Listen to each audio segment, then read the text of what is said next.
దేవుడు సిద్ధపరిచిన సమయం నీ దగ్గరకు వచ్చినప్పుడు, ఆ టైంలోకి నువ్వు వచ్చినప్పుడు కావాల్సిన ప్రతిదీ నీకు ముందే సిద్ధపరిచాడు నా తండ్రి. ఎందుకంటే నువ్వు ఆయన సొత్తువి, ఆయన స్వాస్థ్యానివి, ఆయనే లోకంగా బతుకుతున్న వాడివి, బతుకుతున్న దానివి. నా దేవుడు నమ్మకస్తుడు.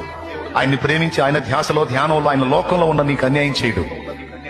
లోకస్తులకి అన్ని ఇస్తున్నవాడు నీకు అన్యాయం చేస్తాడని ఎందుకు అనుకుంటున్నా? వెర్రిమోహమా, సైతాను మోసం చేస్తున్నాడు. నిన్ను భయపడొద్దు.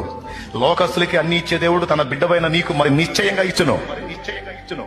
ఇంకా చెప్పాలంటే ఆయన బిడ్డవైన నీకు దాచిపెట్టినవి నువ్వు అడుగు వాటి కంటే, ఊహించే వాటి కంటే కూడా ఉన్నతంగా ఉంటాయి. అలాంటి శ్రేష్టమైనవి దాచిపెట్టుంచాడు నీకు. తగిన కాలం వచ్చినప్పుడు ప్రతిదీ నువ్వు అందుకుంటావు. ఇప్పుడు ఏడుస్తున్న నువ్వు ఒక రోజు పగలబడి నవ్వే రోజు వచ్చింది. ఇప్పుడు ఆకలి కొన్న నువ్వు కడుపు నిండా తిని 10 మందికి పెట్టే రోజు వచ్చింది. ఇప్పుడు అవమానాల్లో నడుస్తున్న నువ్వు రేపు తల ఎత్తుకొని ఘనంగా తిరిగి అనేకులు ఎదుట ఘనపరచబడే రోజు వచ్చింది.